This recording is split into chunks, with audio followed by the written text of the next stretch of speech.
तो नमस्कार। आज हम लूसेंट का आधुनिक भारत डिस्कस कर रहे हैं। इसका 2 पार्ट हम पहले डिस्कस कर चुके हैं। ये तीसरा पार्ट है। 39 से स्टार्ट हुआ था, 39, 40, अब ये 41 है। ठीक है, तो स्टार्ट करते हैं। देखते हैं, मुगल साम्राज्य के अंतर्गत आने वाले जो प्रांत थे वो एक बंगाल भी थे।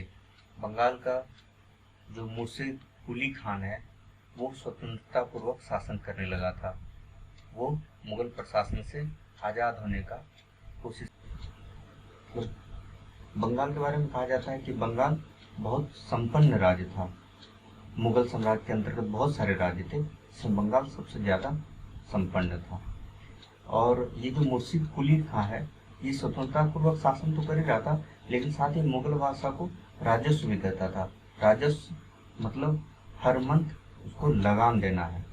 ठीक है, तो मुर्शिद कुली खां ने अपनी राजधानी ढाका से हटाकर मुर्शिदाबाद ले गया था। मुर्शिदाबाद कहाँ है? भगीरथी नदी के किनारे है, बंगाल में। ठीक है, क्वेश्चन में पूछा जाता है अक्सर कि मुर्शिद कुली खां ने अपनी राजधानी कहाँ बनाया था, तो ढाका से मुर्शिदाबाद ले गया था, वहीं अपनी राजधानी बनाया था। इसने इजारेदारी प्रथा, इजारेदारी प्रथा वो प्रथा होता है जिसमें ठेके द्वारा खेती, मतलब ठेका से इसमें खेती होता है। और वो तकावी ऋण भी दिया था। तकावी ऋण ये होता है अग्रिम भुगतान, अग्रिम कर्ज, मतलब पहले से वो कर्ज ले लेता है, उसके बाद खेती करता है। और इसका मुर्शिद कुली खान का जो उत्तराधिकारी हुआ शहाबुद्दीन हुआ था। ठीक है, अब उसके बाद क्या हुआ कि जो बिहार के सूबेदार थे अलीवर्दी खां, वो बंगाल के नवाब बन गए। सरफराज को हटा करके, सरफराज को मार दिया था उसने। ठीक है, और इसने क्या किया, अलीवर्दी खां ने मुगलों को राजस्व देना बंद कर दिया था। और इसने बंगाल को इतना समृद्धशाली बना दिया कि बंगाल भारत का स्वर्ग कहा जाने लग गया। अब इसका उत्तराधिकारी इसके दामाद थे, अलीवर्दी खां के दामाद सिराजुद्दौला थे। ठीक है, चलते हैं आगे। सिराजुद्दौला ने क्या किया था, ऐसा कहा जाता है जेड हॉलबैक के द्वारा कि एक ब्लैक होल की घटना घटी थी जिसने सिराजुद्दौला ने 20 जून 1756 को 146 अंग्रेजों को एक कोठरी में बंद कर दिया था, जिसमें मात्र 23 व्यक्ति ही जीवित बचे थे। इसी घटना को ब्लैक होल की घटना कहते हैं। चलते हैं आगे। अब प्लासी की लड़ाई पे आते हैं। प्लासी की लड़ाई ये आपको पता है कि अंग्रेज और सिराजुद्दौला के बीच हुआ था। अंग्रेज के सेनापति थे रॉबर्ट क्लाइव और बंगाल के उस टाइम में नवाब थे सिराजुद्दौला। 23 जून 1757 को लड़ाई लड़ी गई थी, जिसमें नवाब के सेनापति थे मीर जाफर। इसी के गद्दारी के कारण सिराजुद्दौला ये लड़ाई हार गए और भारत में अंग्रेजों का पूर्ण रूप से लगभग आधिपत्य स्टार्ट होना शुरू हो गया।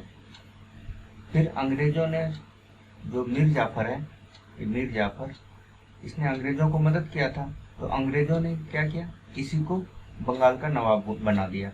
जब बंगाल का नवाब बना दिया तो अब अंग्रेजों को तो लालसा था, क्योंकि बंगाल बहुत समृद्ध था, तो मीर जाफर से अपेक्षा करने लग गया कि मुझे भी ज्यादा से ज्यादा लगान दिया जाए और ज्यादा से ज्यादा घूस दिया जाए। क्या, चलते हैं आगे।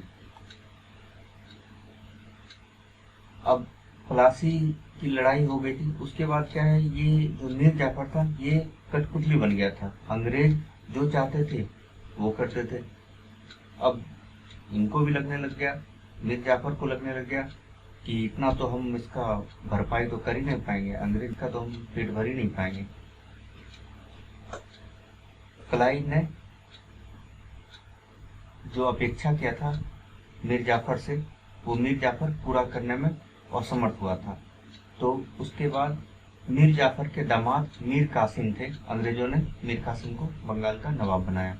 मीर जाफर के बाद मीर कासिम भी तंग आ चुका था अंग्रेजों से। इसने क्या किया, अपनी राजधानी को मुर्शिदाबाद से मुंगेर स्थानांतरित कर दिया। ये अक्सर क्वेश्चन पूछा जाता, किसने मुर्शिदाबाद से मुंगेर अपनी राजधानी को स्थानांतरित कर दिया था। और बंगाल का इस प्रकार आप देखेंगे तो 3 राजधानी हो गया था, पहले ढाका, उसके बाद मुर्शिदाबाद, उसके बाद मुंगेर। चलते हैं आगे। अब बक्सर की लड़ाई हुई थी। बक्सर की लड़ाई 1764 में हुई थी। अंग्रेज मीर कासिम वही जो मुर्शिदाबाद से मुंगेर अपनी राजधानी को स्थानांतरित किया था। उसके बाद अवध के नवाब शुजाउद्दौला और मुगल सम्राट शाह आलम द्वितीय, अंग्रेज एक तरफ थे, ठीक है, और दूसरी तरफ कौन थे? मीर कासिम, शुजाउद्दौला और शाह आलम द्वितीय। ये तीनों की सेना एक साथ थी और अंग्रेजों की सेना एक साथ थी, तो इसमें भी अंग्रेज जीत गए थे, ठीक है। और बक्सर के युद्ध पे तो ऐसा माना जाता है, मीन्स अंग्रेजों ने भारत को आधिपत्य बनाने की प्रक्रिया शुरू कर दी थी। अब कालक्रम देख लेते हैं, कब कब शासक कौन बना था बंगाल का। मुर्शिद कुली खान 1713 से 1727 तक, फिर शहाबुद्दीन, फिर सरफराज खान जिसको अलीवर्दी खान ने मार करके सत्ता हासिल किया था, उसके बाद सिराजुद्दौला प्लासी की लड़ाई में अंग्रेजों के साथ लड़ा था, यही मीर जाफर इसको जो अंग्रेजों के पिट्ठू थे उसको शासन बनाया था। मीर जाफर के बाद मीर कासिम, फिर दोबारा से मीर जाफर को बनाया गया था, फिर निजामुद्दौला, फिर सैफुद्दौला, उसके बाद मुबारकउद्दौला, ठीक है। इतना ही है, आगे चैप्टर में मिलेंगे। पसंद आए वीडियो तो लाइक कर देना दोस्त। Thank you very much.